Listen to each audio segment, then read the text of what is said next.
Oke, selamat datang lagi ya di deep dive kita kali ini. Kita punya satu gagasan yang menurut saya cukup dalam nih buat dibedah bareng. Manusia itu pada dasarnya fundamentalis, selalu cari-cari jawaban dari hipotesis di kepalanya.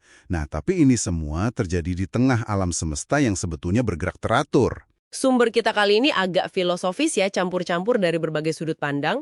Misinya, ya kita mau bongkar bareng aja apa sih maksudnya ini, terutama buat Anda, gitu kan. Dan gimana ini bisa bantu Anda lebih paham diri sendiri, posisi Anda di alam semesta ini. Siap ya? Yuk kita mulai nih. Iya, betul. Dan yang bikin menarik itu, gimana ya, gagasan ini tuh nyentuhnya ke banyak lapisan gitu lah. Mulai dari mungkin pertanyaan eksistensial Anda soal makna hidup, terus cara otak Anda bekerja, sampai ke pemahaman kita soal kosmos lewat fisika, bahkan ya metafisika juga. Ada semacam tarikan kuat gitu kan intinya. Kita nih manusia, pengen banget nemu pegangan, kebenaran dasar fundamen. Tapi kok ya realitas di sekitar kita ini ternyata jauh lebih kompleks. Teratur sih, tapi caranya itu kadang nggak terduga, bikin kaget.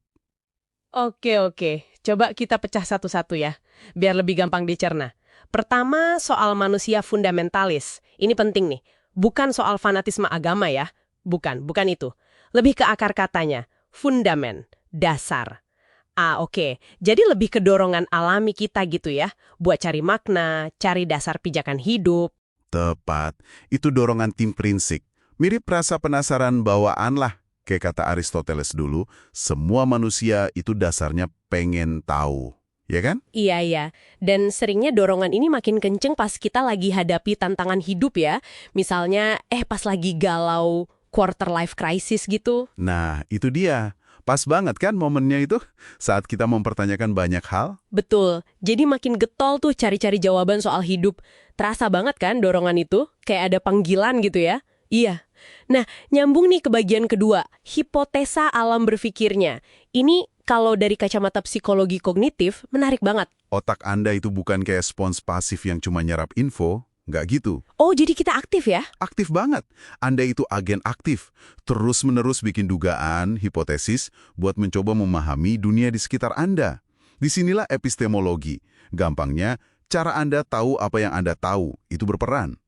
Anda pakai logika kan? Iya, logika induktif, deduktif gitu ya. Betul. Dari spesifik ke umum, atau umum ke spesifik. Terus Anda juga pakai kacamata sains, yang butuh bukti, terukur.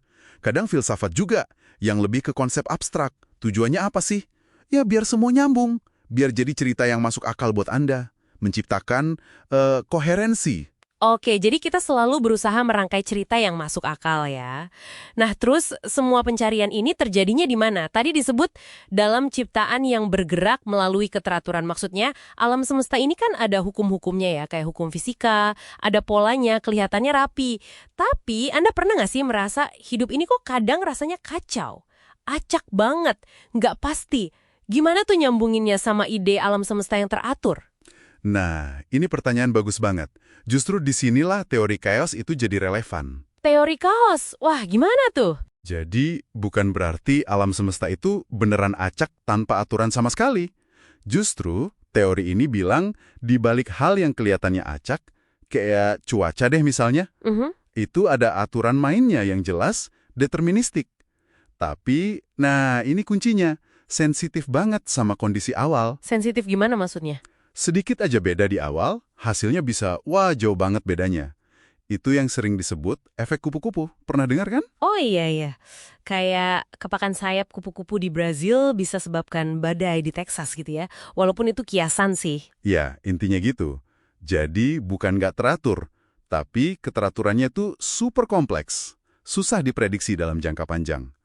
Terus ada lagi konsep menarik, emergence. Emergence, apalagi tuh? Sifat-sifat kompleks itu bisa muncul dari interaksi bagian-bagian yang lebih sederhana. Padahal sifat itu nggak ada di bagian-bagian itu sendiri. Contohnya? Biar kebayang, contoh paling gampang, air.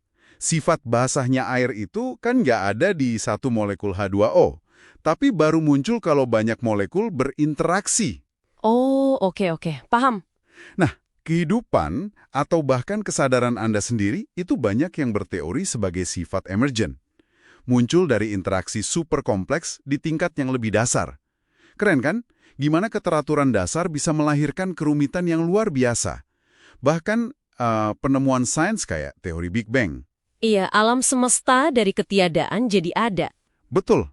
Itu kalau dipikir-pikir, bisa nyambung juga loh sama konsep penciptaan dalam metafisika. Ada semacam resonansi di sana. Wah, jadi makin dalam nih ya. Oke, coba kita tarik benang merahnya nih. Artinya gimana semua ini? Jadi, dorongan dasar Anda buat cari kebenaran yang pasti, yang jadi pegangan, itu ternyata ketemunya sama alam semesta yang memang teratur, tapi juga kompleks banget. Kadang kelihatan chaos, dan penuh hal-hal yang muncul secara tak terduga ini. Jadi ada semacam gesekan gitu ya. Bisa dibilang gitu, ada ketegangan. Kita mungkin mendambakan jawaban absolut, yang final. Tapi cara kita memahami dunia, misalnya lewat sains. Seringnya ngasih pemahaman yang sifatnya kemungkinan ya, probabilistik, dan bisa berubah terus seiring penemuan baru. Tepat sekali. Makanya, gagasan awal tadi itu relevan banget buat kita renungkan. Pencarian makna yang Anda lakukan itu, mungkin bukan soal nemuin satu jawaban final yang kaku. Harga mati. Gitu. Terus gimana dong? Justru bisa jadi maknanya itu terletak di prosesnya itu sendiri, di perjalanannya. Keberanian untuk terus bertanya, terus bikin hipotesis, terus belajar, di tengah realitas yang memang kompleks, tapi juga punya keteraturan yang indah ini. Jadi kayak simfoni gitu ya, antara pencarian internal kita sama tatanan alam semesta di luar sana. Ya, saya suka analogi itu. Sebuah simfoni antara pencarian Anda dan tatanan kosmik. Menarik banget ya pembicaraan kita kali ini.